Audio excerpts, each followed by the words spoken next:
Hi, everyone. Happy Monday. Hope you're all very well.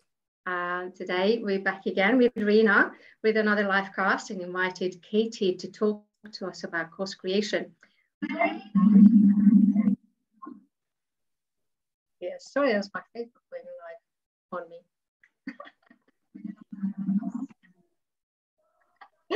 me. Sorry, I keep doing that. Sorry about that. So we have Katy here to talk to us about course creation and particularly talking about how to get a bit untangled, because when we start thinking about creating courses, very often we get we complicate things too much, and we're thinking about, I need to have a signature course, I need to have a signature method, I need to have something big and shiny and high ticket. But obviously that makes it a lot more difficult to get out there and get new clients. And Katy has a lot of experience in digital marketing, in social media, and course creation. So she's going to talk about her experience and her expertise in this field. And Rena and I have run small group programs before, not necessarily courses as such. So we thought it would be really useful for us, as well as all our coaches who are thinking about creating courses, starting with different shapes and forms of different courses, different topics, to how to start it off, how to decide what sort of course or what size of course to do first of all. So without further ado, Katy, would you like to introduce yourself properly and tell us a little bit more about how you got to here, how you started creating courses, and what your journey was? And then I believe you have some slides for us that you can share.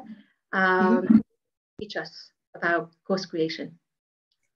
Well, hello, everyone. I'm Katy Miller. I own Miller Social, and I do social media and course creation, and they seem like they don't go together, but they do. So my background in course development comes from my time in teaching and also a master's degree in instructional design and development, which is just a fancy way of saying courses. That sounds more complicated than it is, but it's just organizing training. And that's really what I help entrepreneurs do now. I've kind of transferred all of that knowledge and my time in social media into how can entrepreneurs and business owners create some sort of passive income for themselves without it being something that's overwhelming. Because I am not a person who likes to overwhelm people. None of us like that feeling. So I like to keep social media simple and course creation to the point so that we can, get back to business. And then I will share my screen with you. So today we are going to talk about kind of the 3 courses your business needs and where to start inside of your business. Let me go to the present mode.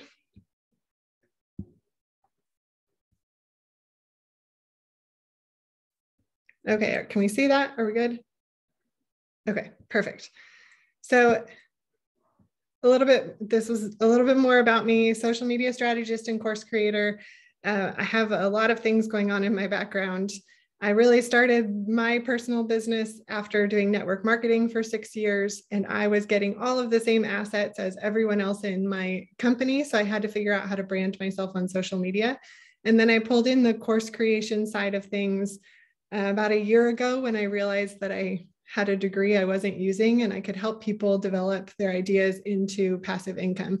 I'm married to my high school sweetheart. We have 2 boys. One of them is homesick today, and a dog.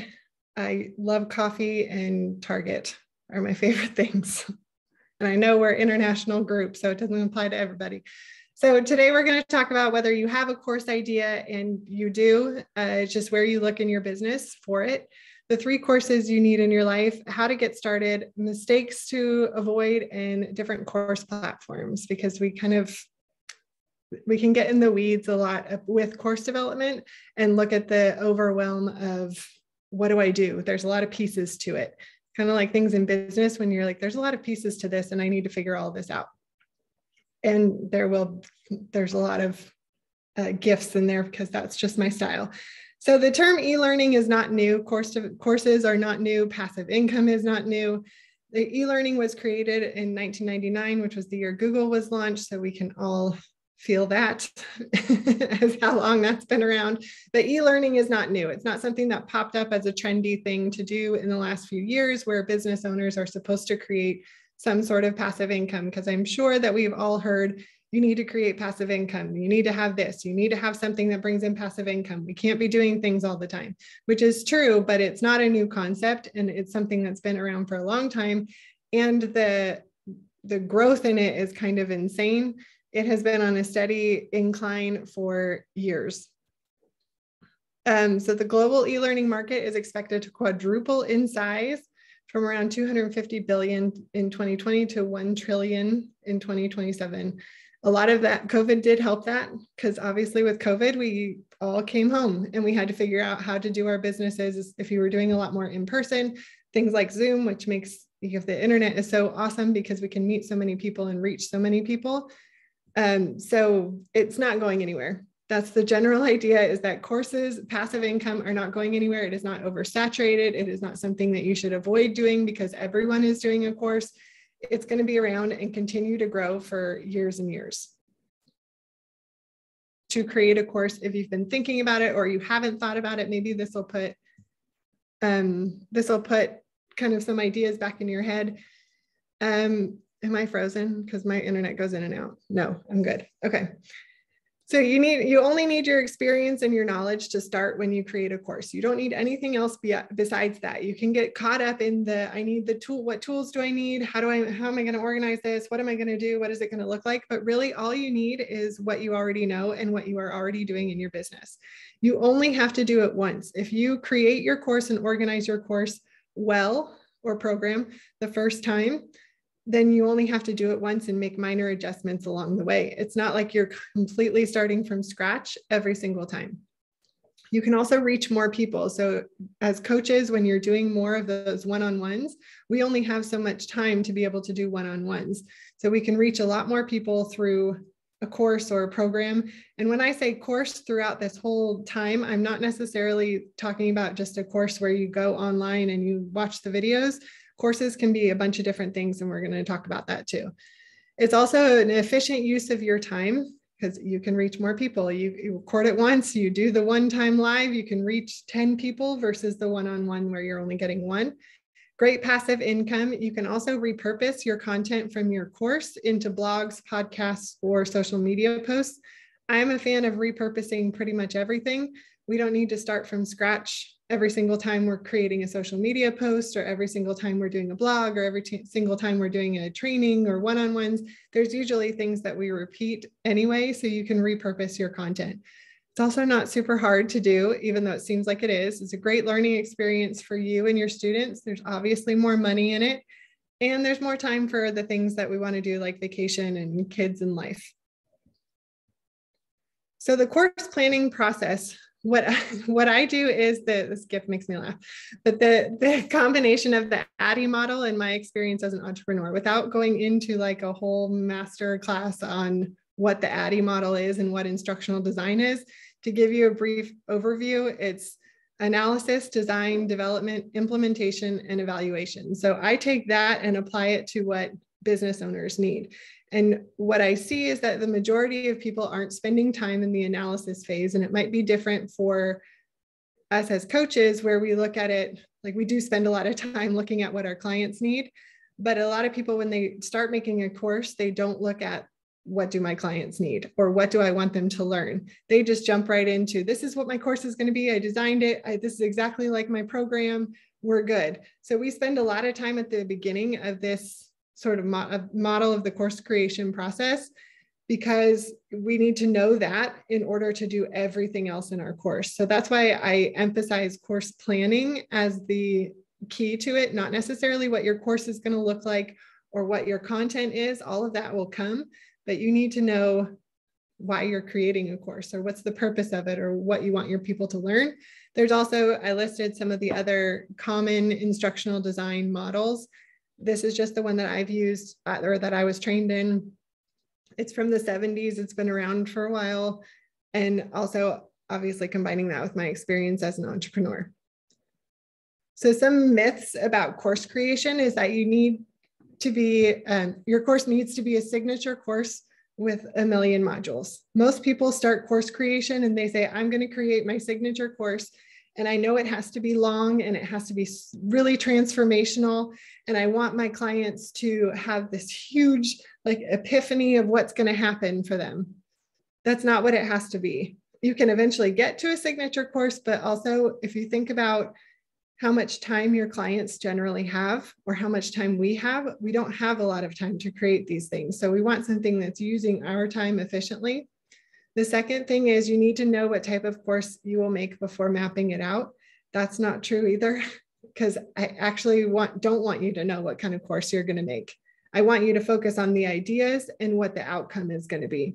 What do you want your clients to learn from this? Because all of that other stuff, what your course is going to look like, how you're going to launch it, all of that will fall into place after you flush out your ideas. And then the last one is there's only one way your course should look. There is not one way a course should look. There's not a right way for a course to look. It has to work for you and it has to work for your potential clients.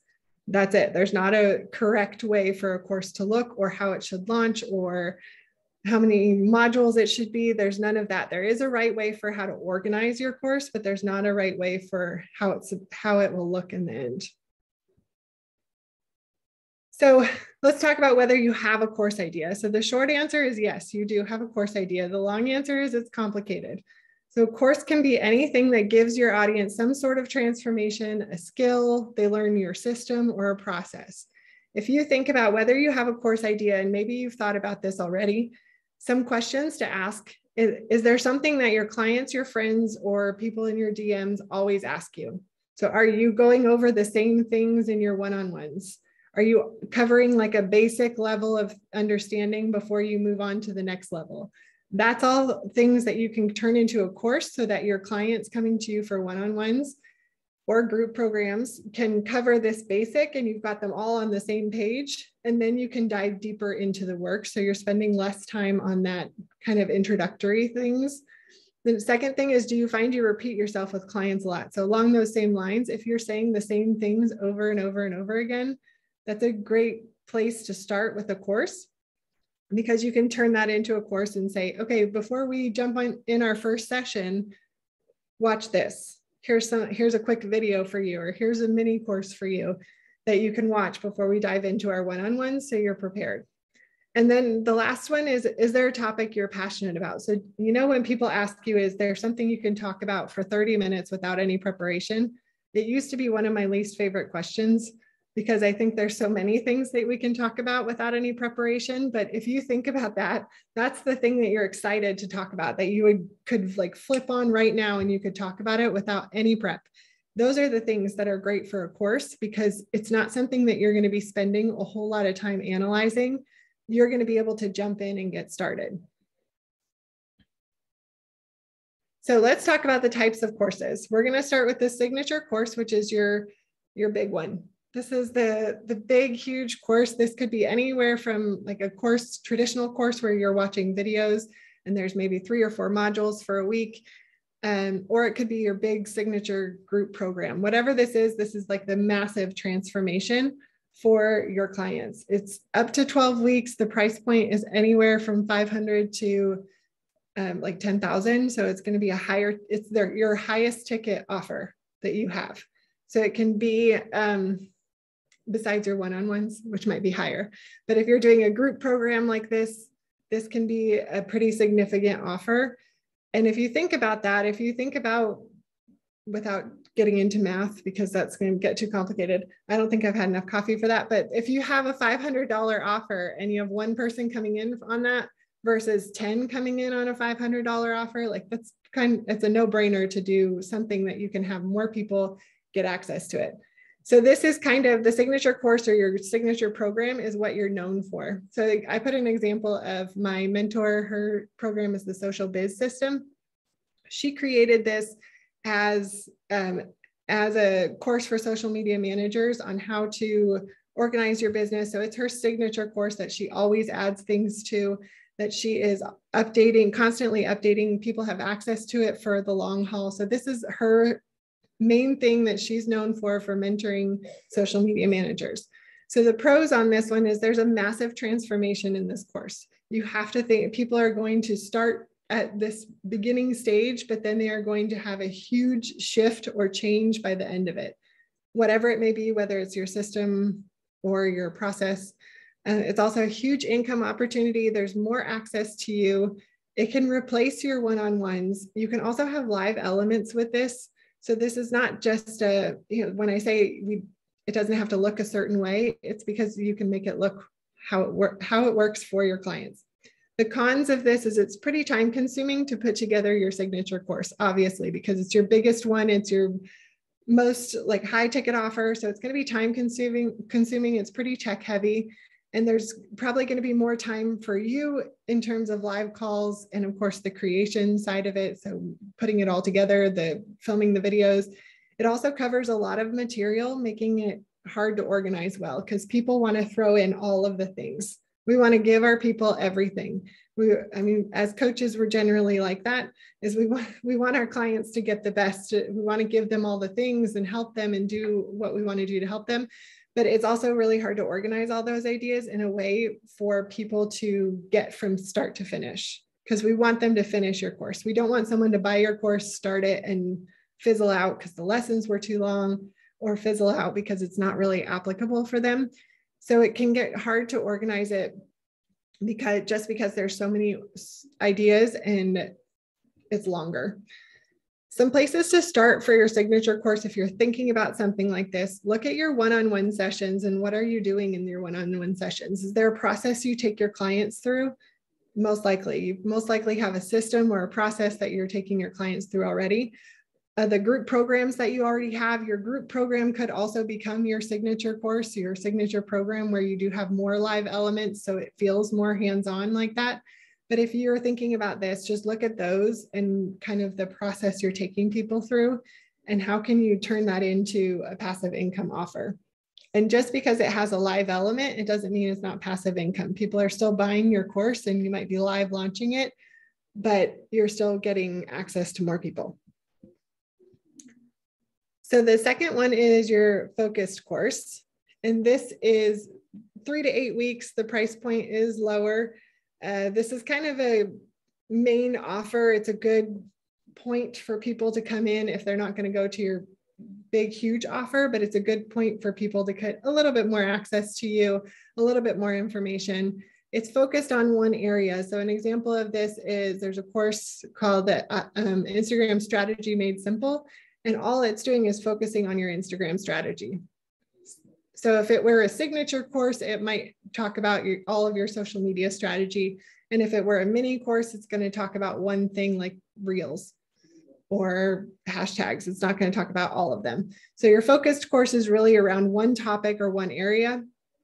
The pros on this is you're focused on quick results. So people can go through this course and they're going to be able to get it, apply it. It's not as long as a signature course, so it's not going to take as much of the work that might happen during a one-on-one or during a signature course. You can replace your one-on-one or complement it. So obviously we are one person trying to reach a lot of people. You can only do so many one-on-ones. We only have so much time to do one-on-one work. So this is a great place for people to do this part first and then go into your one-on-ones, or maybe all they need is something like this, a focused course, and then less people are going to go into the one-on-ones, but that's your higher ticket offer. So the cons is obviously this takes time to create and there's more prep involved than there would be for a mini course, but not as much as there would be for a signature course. Some places to start when you're thinking about a focused course, think about your one-on-one sessions again. What are the basics that you teach all your clients? So just the entry point of what you want everyone to know or what you take everyone through at the beginning. So for me, that would be something like looking at your ideas. How do you get your ideas out of your head and into a course idea, which we'll talk about in a second. So that might be one that's a really focused course. If we just do the first week of what my process is for course development, and we just do that as a focused course. Here's the beginning. You start here, and if you want to go into it beyond that, then we're going to go to a one-on-one. So what people need to know before they work with you. So this is where you're kind of like entry point, but this one is a great middle ground because it's not as complicated as a signature course, but it's not as easy as the mini course. So the next one is my personal favorite, and this is the mini course, which I think everyone can create a mini course quickly based on what you already have. So this is going to be 1 to 5 days at the most. Your mini course can also be workshop style, masterclass style. If you have a 2-hour masterclass, if you have a mini workshop, my mini course is a workshop style course. So people stop the video and go do something and then come back. So it could be like that too. This doesn't mean that people are sitting down and just watching videos of you. There could be some interaction in there too. So it can look really different.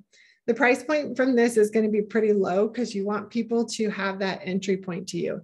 If someone is not quite ready for a one-on-one or group program with you, because those are higher ticket offers and they don't know you, they are not likely going to purchase the high offers, right? Because if they just found you on social media and you have a mini course that's $37 or $47, their low ticket offer that they can jump in right now, they're likely going to grab that before they go into the thousands of dollars.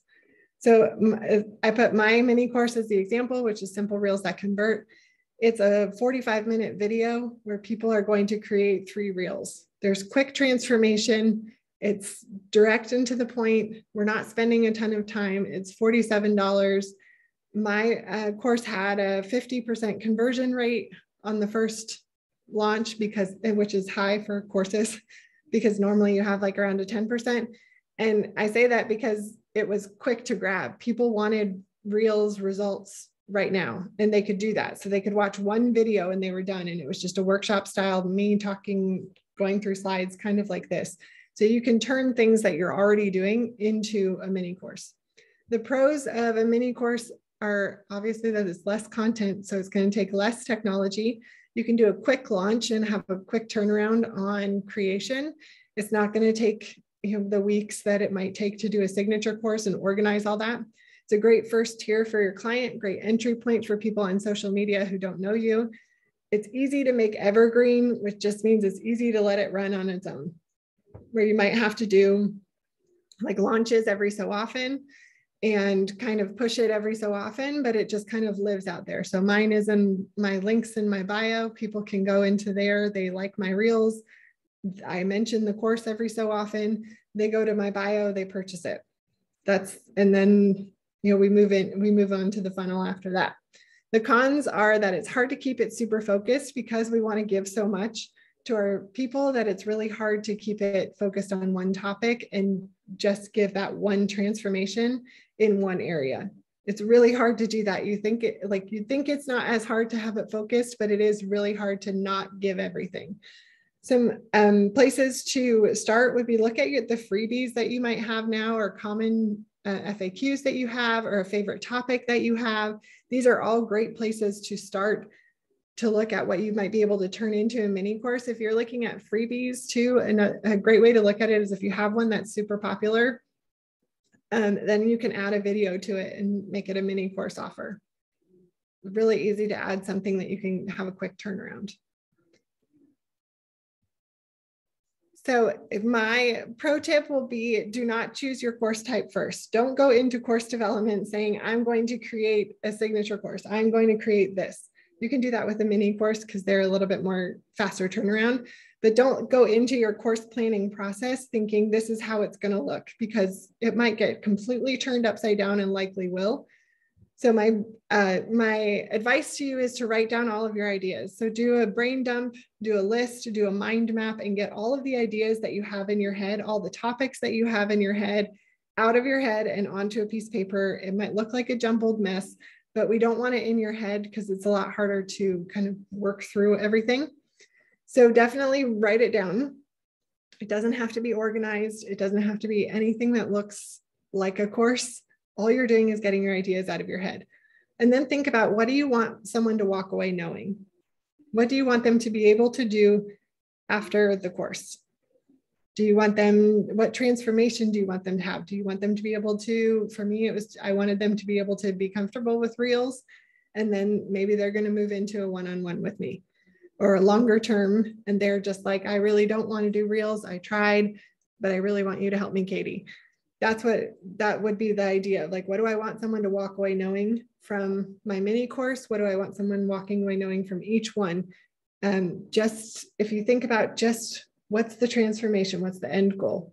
Because that's really going to drive your entire course planning process. The second one is, what problem are you trying to solve for yourself? Are you trying to spend less time doing one-on-ones? Are you trying to spend less time in group programs or doing live calls? Or what is it that you want to solve with a passive income offer? The second part of that is, what do you want to solve for your clients? Are you trying to simplify things for them? Are you trying to give them a basic understanding? What are you trying to do and what problem are you solving? And the last one is, why do you want to create a course?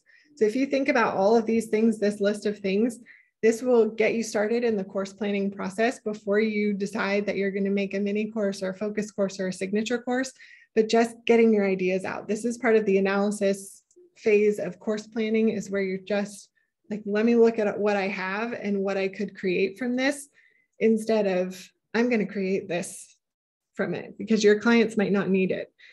You also want to think about what your clients need. Because I have created a course. When I first started my business, I created a course that I was really excited about, and I thought that everybody needed it. But it turned out that nobody needed it and nobody wanted it. And that was my mistake for not even following my own plan.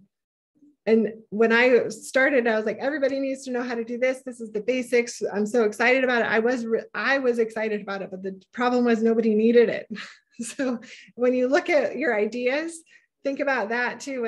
That's why I say, what do your clients need? What do you want someone to walk away knowing? Because if nobody actually wants it, and you don't want to spend all this time creating something that nobody wants or needs. So a great way to kind of get past that is to talk about it. Start asking questions on social media. Start asking questions on with your clients, with your one-on-one clients, or however you have it set up with your group calls in your Facebook groups. Start asking questions about what people need, and you can create something around that, or you likely already have it. So don't make my mistake where you create something that you're so excited about, but nobody needs, because it doesn't end well. And I can talk about what the mistakes to avoid in course creation. So making the course that you want to make. We might be really excited about it and have this great idea, and this is going to be it, but it's not going to end well. So try polling your audience, look at your FAQs. What is your audience asking you for? What are people in your Facebook group asking you for? What is that thing that people always ask? And that's a great place to start. The second mistake is you go too big to start. So you might start with your signature course, and that might be too much, and you get overwhelmed and you never complete it. And you're like, courses are ridiculous. I'm not doing a course. We don't want that to happen. Start with a mini course and something that you can convert quickly, which is easy to do for a mini course. So I mean, it's not going to take a ton of time. It doesn't take a ton of planning, and you can use things that you already have or that you're already doing and kind of write it down. And then you can build that into a signature course or a focused course down the road, or do that down the road. But don't start too big, because that's where we get overwhelmed, and we don't want that. The third mistake is focusing on the topic and not the outcome. So if you're really excited about a topic, but you don't really know what you want your clients to get out of it, you're going to end up with a course that flops. We don't want that either. So know what your learning objective is. That goes back to what do you want your clients to walk away from the course knowing? What are they going to be able to do? Are they going to be able to post on social, or are they going to be able to do this XYZ? Whatever it is in your coaching business that you do, you want to make sure that you are focusing on what the outcome is going to be, not necessarily what your topic is going to be. And the fourth one, I think these are the last two. Mistake number 4 is trying to do it all alone or with Google. So we all go to Google and we will research all the things and try and figure it out on our own. Course planning is a pretty involved process. There's a lot of pieces to it.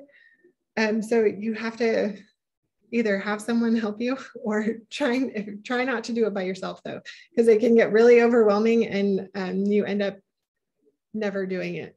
And then you spent all this time trying to plan it, but you didn't actually launch it. And you want to have something that you can repeat and put out there and let it go, that you're not spending a whole bunch of time redoing. Because if you're creating a course and redoing it every time that you launch it, that's way too much work. And we might have to adjust along the way, because obviously we know our clients and they're going to need things along the way. That's when you add in bonuses later. The last mistake is focusing on course hosting platforms before you start. This is part of one of the things where we kind of get in the weeds of, I need to know my course hosting platform and how am I going to launch it? And what am I going to do on social media? And what are all these parts? Don't worry about that at the beginning. Right now, I want you to just think about your ideas and getting it out of your head. And I'm going to show you my top course hosting platforms so you can get some ideas. So my top 4 are MemberVault, Thinkific, Kajabi, and Teachable. A lot of this depends on how tech savvy you are, how much money you want to spend. And those are usually the top things that are the big issues, because Kajabi, which I'm sure most of us have heard of, I don't know if anyone uses it, but Kajabi has everything. It has all the pieces, but we might not need that because you might already have an email platform, or you might already have something else that you use that you just need to integrate. So you have to look at, there's not a right answer for this, by the way, of which one is best for you. That's why there's 4, and that's why they're mapped out like this, because it just depends on what you need, how much money you want to spend, and what features you want. But you can also host your courses in your Facebook groups. You can do it on your email platforms. I know ConvertKit, you can do it pretty easily. You don't need a course hosting platform to launch a course. You can also do it through your emails. There's a ton of different ways where you don't have to invest a bunch of money into a course hosting platform if you're not ready for that. So some ways that we can work together, and then I'll take questions. We can talk a little bit more about different topics. I have course audits. If you have programs or courses that haven't worked very well, we can do kind of a feedback and recommendations. I have a group coaching program that's launching again in the fall, and then one-on-one sessions to help you with course planning. But then I'll see if there are questions and we can kind of dive deeper. I'm going to stop sharing. All right, so let's see if there are questions about courses, and we can talk a little bit more about any part of the process if we need to. I can't see any questions in the chat right now, but I was going to share my personal experience. Because some of the things you've shared, I very much resonate with. About 2 years ago, as you mentioned a signature program, I tried to create my signature program, and I have a model and everything, and I tried to create a program around it and tested it on a small group of people. And very quickly after, I developed some of the content already, I researched a huge amount. I wanted it to be good, but then I figured, okay, I don't know if it's good enough until I start working with people on it. So I recruited a group of friends and colleagues who were very interested in the topic. So I started doing it with them live, and very quickly realized that some of the stuff that I thought I would need to use fairly early on were quickly replaced by other things that I was planning to do later. So the whole structure of the program got thrown out the window, and I just took a step back and said, okay, I'm just going to respond to what they need right now. What this topic, what this session is bringing up for them. So I was building the puzzle together from that point of what do they need right now, where are they right now. So it also helped me, in a number of different ways. And I recorded some of the sessions, I shared it with them, I was getting feedback from them.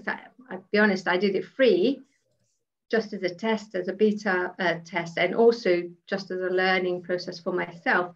And what I've asked in return is to give me feedback after every session, see how they want, what worked for them, what else they would like to do next. So I could then decide what pieces of the puzzle to bring in next. And the whole thing that I created through this process looked completely different to what I thought it would be at the beginning. And in a way, I wish I had started with a mini course, because I would have saved myself a lot of stress, a lot of headache. And another thing I also learned is how much people can take and how much time they need to reflect, to learn, to develop based on, let's say we run a session for an hour. There's quite a lot of stuff that comes up, especially when you start doing work. You need to do a lot of reflection. But at the beginning of the program, I was running a session every 2 days. So that meant I developed the content, delivered it to them, gave them extra homework to do, to take away, reflections to work on and everything. And then they came back 2 days later, probably not even half digested that content that I shared with them. So I think after about 3 weeks, they had plenty to work with. So we slowed down to 1 a week, and it worked a lot better. But even then, I realized with some of the topics, they're a bit more meaty or need more reflection. You might even need a bit more time than that. So you need to build in some flexibility into it. But yeah, just through that one thing, I learned a lot about what not to do, that's for sure. Well, and that's so important to share. I think that too, I had a client who a lot of her course and her topics were things that did require that reflection time. And so it's building in, maybe it doesn't look like there's a lesson every single day, but it's really that there's something we do and you need at least a week or two to reflect on it. And then we come back, because it really depends on what the topic is, which is a lot of why I say you can't plan out what your course is going to look like before you get all the topics and try it out. So your first round, there are going to be adjustments, and doing a beta round is a great way to do that, where you can have people come in, give you feedback, you can adjust before you do your big launch. But that's so valuable, because there are topics and areas where people are going to need a little bit of time, and you can't be doing this back to back because they feel like they're just trying to catch up on all the work that you have to do. I think a similar experience. Yeah, and that's part of kind of in course planning too, why I say not to pick your course type first, because you don't know what it's going to look like and you don't know how long people are going to need. Part of that is the more one-on-ones that you do and the more experience you have, you can also, once you get into that and get into your one-on-one work, you kind of know how long it takes people. So you can plan that into your course a little bit more. So it takes all that, it's testing it out and figuring it out. But that's why I love a mini course and starting there, because we all have something that we can turn into a mini course for a low-cost offer that is a great low-ticket offer for our clients and for also people who don't know us. On another hand, this pace, this fast pace that I took on at the beginning was also very useful at the same time, because that meant that I was developing content every 2 days and then slides and everything. So I got a lot done and a lot of content that I'm still working with right now. So I've done a lot of pre-work then, and then later on it becomes a lot easier because you already have a heaps of stuff to work with, and then you can just turn it into whatever you want, whether it's an exercise, a worksheet, a lead magnet, or a separate workshop somewhere else, or something. So it has been really useful that way. And I think you can do that sprint for a while. So I would recommend people to try it as well, see if it works for you. I personally started losing energy after a while, so I had to slow down myself. But it can be really good. If you want to get a lot of work done very quickly, it might be worth trying, as long as you have an audience who wants that pace, who wants to learn quickly and develop quickly and get action out quickly as well. And I think that adjustment too is so key, that you have to be flexible going into it, that we think it's going to look a certain way or be a certain way, and it's not. I mean, we know that as business owners, that things change in a second. Or like for me, when my kids are sick, my day is going to change a little bit versus days that they're not. Or, people have lives going on, so they're not going to be able to keep up the pace. Our goal is that we want someone to complete your course from start to finish. Yes.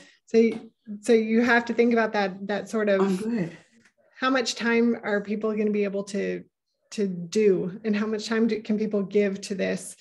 And it's likely not going to be a ton because we don't have a lot of time.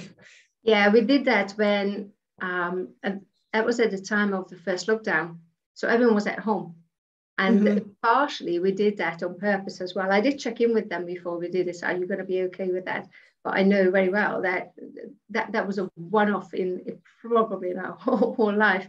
And it won't happen again. But we did it quickly because we knew that, you know, everything can change again and they can go back to work. So we wanted to get as much results out as possible. But that is very, very rare. And if I started again, or if I did it again, I wouldn't do more than one session a week, maybe, if that. Yeah. I think Rena might have a question for us. Oh, Doreen, would you like to? Yeah, I have a question as well. So I totally agree with you that putting the audience first, what is it that they really want, is key. And we see that in our community. We have those conversations with people as well all the time, where people spend 6 months developing some course, but they've never actually run it by anyone. And so what you mentioned about what are the frequent questions that you get, what are the DMs you get. In my case, also last year, I actually developed quite a few mini little workshops, right?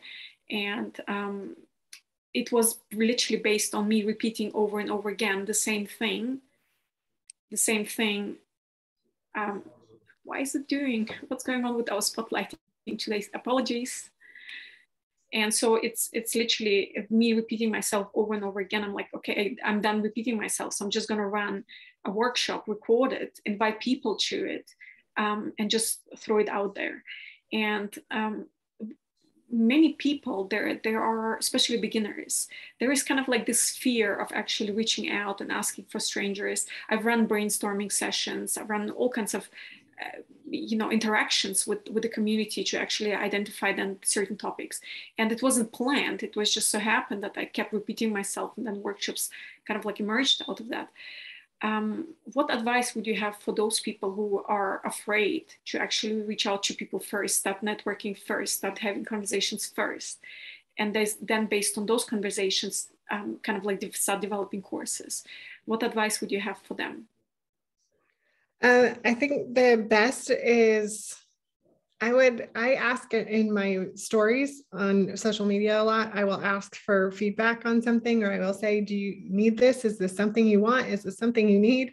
So that's a place to start, where it's a little less than like directly reaching out to somebody, because I know that can be scary. But I think utilizing Facebook groups are the best way to get some feedback, because there's a lot that'll say, hey, I need someone to run this by, or I need people to run this, not run this by. I need people to look at this to see if it is going to be something that's worth it. And that's a great place to start. So I would focus on that, reaching out on social media, in Facebook groups, in your own stories, asking your own audience, utilizing your email list in that case. What is something that you need or are interested in? So before you start reaching out directly, and then you can kind of get that idea and do the market research part of it. And that was the mistake I made in my first course, was that I didn't talk to anybody. I just thought it was a great idea. And the person one of the people that I was working with was like, that's a great idea. That'll do great. I didn't have the audience at that point that I do now. So it took me a long time to build my audience to a point where I could ask questions, because at the beginning it was like one person that would respond, which is not very helpful. So I think when you utilize social media that way, it'll help answer questions you may have, or help with evaluation of what you have. Doreen? Yeah, hi, Katie. Thank you. Thanks, Rena and Aldiko, for this. The question I have relates to in something that I find a bit challenging, but also at others I find I have challenges with, and that is being prepared to handle the objections. And what are your insights on that? To handle objections from the course in general? From your offer, from things that you present, like you're launching a course or whatever size it is, and you're always going to have objections. So in PLF, John Walker, he says you should address your objections in your marketing. Mm-hmm. so that people they're aware that you're aware. Mm-hmm. But and that can be hard to do too in the marketing side of it, because that is what, when we talk about social media launch with my clients and marketing side of it, is you're kind of trying to get in the head of your potential client and what are their objections. A lot of it is going to be cost for people. A lot of it is time for people. They're usually along the same themes, but do address that in your marketing. I think that's valuable because there are going to be objections. Everybody has them. This also is why I like mini courses so much, is because people don't usually have a big objection to them, and they will when it's a higher cost offer. But a mini course is such a low cost offer that it might not work for everybody, but those are just not your people. I've had one person ask for a refund on a course, and they said it just wasn't for them. And I mean, I guess I thought it was pretty clear on the sales page. So that was a choice that, that's fine. That's their choice. I guess it wasn't right for them. So I think you do have to kind of think through what the potential objections are. A piece of that too is asking on social media. That's part of that market research. Like, why do you have an objection to this? Or what would hold you back from purchasing XYZ? Or is a group program the right thing for you? Is a course the right thing for you? Would you buy this? All of those, and your one-on-ones, your clients that you already have, that's your audience that are ready to go, right? You can ask them what their objections are. So doing that research piece of it before just jumping into, I'm going to create this and everyone's going to love it, because it's as much as we want that to work, it doesn't. But asking, really just having those conversations and getting your audience used to answering questions like that in your stories or in conversations that you have, if you do one-on-ones, like networking type of things or in groups, and kind of have other people answer it too. There are people that were not taking my course, but I was like, what would hold you back from taking this? My signature course, the course creation formula, I was like, what would make this better for you? Or what would make it more interesting for you? And asking for that feedback. I think it was really hard for, and this is probably getting more into other things, but what's really hard for most of us is that feedback is hard to take sometimes, because you pour your heart and soul into something and you're like, oh, I don't want to hear people say something negative about it. And it's hard to detach ourselves from the outcome. But it's important to do that when you're putting stuff out there, because some things are going to do great and some things are going to flop. It's just kind of how it is. But I would just talk about it, ask about it, talk about it before anything's ready. See what people think about it. I start talking about things before I have slides done, like years, I feel like months before I have anything done, I start talking about it to see what the interest is and start building the buzz too. But those objections are tough, but you just have to ask what people would do or what your objections to something similar are. Thanks. Sure. I guess my other question here would be gamification. I know that many course creators are looking at gamification. What are your thoughts on this? How have you played around with it? Or what sort of routes have you taken to kind of like increase engagement and increase completion of the course? Mm-hmm. So the platform that I use is Member Vault, and they have a lot of gamification built in. I haven't used a lot of it yet, but I know a lot of people who do. I think it just sort of depends on what the course is and what your style is. In terms of completing something, I do like those incentives for people to complete the course. So I do have incentives on my mini course for people to complete it. They have to get to the end before they get something. And I do think that's valuable because it gets people excited about it. There are people who are not going to finish your course. We've all bought courses that we haven't finished, but I think part of that is keeping it short enough and paying attention to the time that people have, which is not a lot. So if you think about the amount of time you have to sit down to listen to a lesson or to listen to something, you're not going to spend hours every single day doing that. So you have to have those like snapshot ideas. So keeping it short, unless it's something, like we were saying earlier, how if it's an hour-long session, then maybe you just do one of those a week, because that's enough for people to hang in there and be able to process what they've learned. But you want people to get from the start to the end. So I think part of that is gamification, and part of that is just how you organize your course.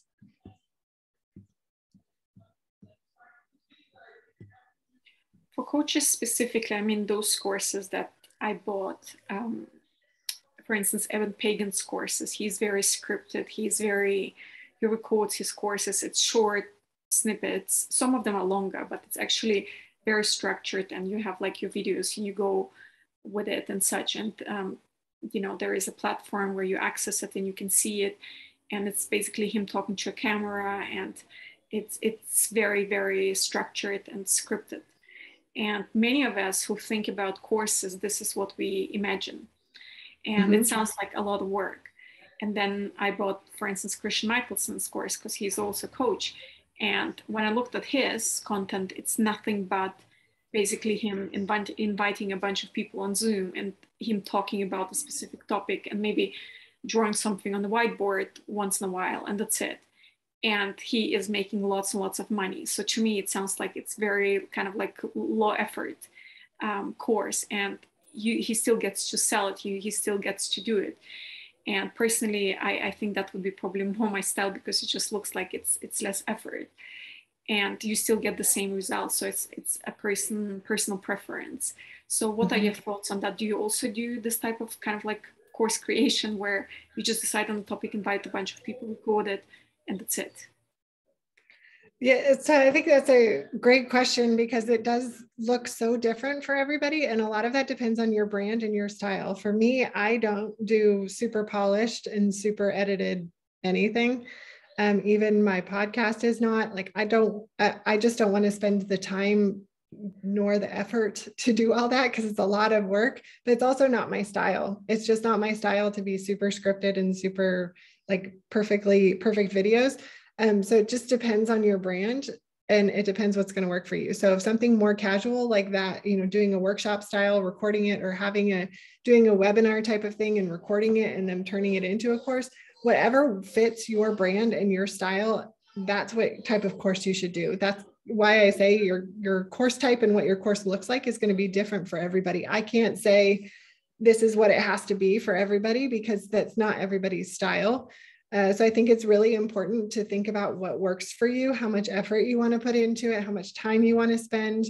A great way to do this is to do a drip launch. So or do a live launch. We'll kind of do both, combination of both, where you're recording as you go, so you don't have to have everything done ahead of time.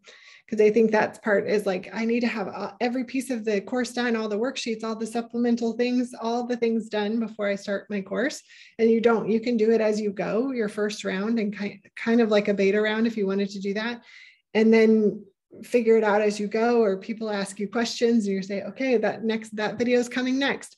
And it allows you to adjust as you go. It just depends on your brand though, and your style and your voice. Knowing that is important before going into course planning or really lives, anything like that. You have to follow your style, not necessarily the like expert style, because there's not a right way. I so agree with you. When I ran my first group coaching program recently, and it was a 10-week program, and I was designing the slides on the day of the next event based on what they told me in the last session, based on what I felt like putting into it. So I was just sitting down for 2 hours and just designing my slides. And then I was running the next workshop in the afternoon. So it's actually really very customized to what I felt the conversation was kind of like evolving around, and then, you know, taking them in that direction. I still fit everything I wanted to say and do in those 10 weeks, but because I didn't design them all in advance, it came out as a much, much better workshop, because it was literally built on based on what they told me last week or the week before, based on what their needs were. And I'm like, okay, it looks like this would be the next topic. How about we talk about this? And so definitely kind of like, not to overthink it, not to overcomplicate it, but just roll with it. I call it's a dance with your audience. Every program, it's a dance with your audience, and building audience first is so, so important, because otherwise we miss the mark. So thank you so much for being here with us and sharing all your wisdom and such. How can people connect with you? So the best ways are social media. That's where usually I spend most of my time. So I'm at The Miller Social on Instagram. That's probably the best place to find me. I am on TikTok at The Course Coach. And then you can always go to my website, which is www.themillersocial.com. Those are the best. DMs are the best way to contact me. But yeah, I'd love to help with course ideas. Excellent. We just put the links into the chat, those of you who are with us on Zoom. And we're also going to drop the same links under the video. And it's also going to be under the video on YouTube. Those of you who will be watching the replay on YouTube, reach out to Katy if this is something that you're thinking about. And I think every one of us who's a coach, who's been a coach for a while, you just start noticing after a while, you just repeat yourself. And this is definitely a stage where I am, you know, as I'm getting more and more clients, I'm like, oh God, it sounds like a broken LP, you know, I'm just repeating the same stuff. And so I'm already thinking, perhaps not moving away from one-on-one coaching completely, but how can this be complemented with some replays? And I certainly do. All the replays, all the workshops I built up last year, I still use them. I still share the YouTube links with my clients. I'm like, you can listen to me for an hour telling you this, or you can actually watch a replay. What's better? Watch the replay, we can save the time, come back to me, you will understand where I'm coming from. Let's start implementing rather than me sharing and explaining and teaching. And of course, not every coaching niche is probably suitable for it, but I'm sure eventually you will see certain overlaps and you will find ideas for how this can be actually converted into something that is online. And if you don't have the money yet, or you don't have clients yet to actually invest in all those super duper platforms where you can host your online courses, I still share just YouTube videos. I've uploaded all those replays as a secret video on YouTube, and that's it. And I share the link. And I don't worry about it that maybe people share it around and somebody else is going to see it. Well, it's good promotion for me too. And hopefully they'll come and reach out to me. But if not, I mean, this is what it is. You can spend a lot of money that you don't have yet. Maybe you haven't had clients yet. Because I know people who actually invested a lot of money into platforms. They're paying $200, $300 a month, and they haven't had even one single client. And I'm like, stop this. Yeah. But right away, use YouTube. Exactly. And I think that's super valuable to know that there are ways to do it without investing a ton of money. And there are ways to do it without investing a lot of your time. And being able to you start thinking, I want to move away from one-on-ones because I feel like I'm doing the same thing all the time. And when you can focus on hey, let me give you this information that's already out there, or this video or this YouTube, whatever it is, and then you can move on to other things in your one-on-one. So you're enjoying your business and not just like, oh, here we go, talking about the same thing again. Yes. Thank you so much for being here with us. I'm definitely going to watch this replay again. And this was us with Katy, and join us again on Thursday. We have more workshops coming up. And yeah, thank you so much, and have a good day. Have a great week, everybody, and see you all soon. Thank you for having me.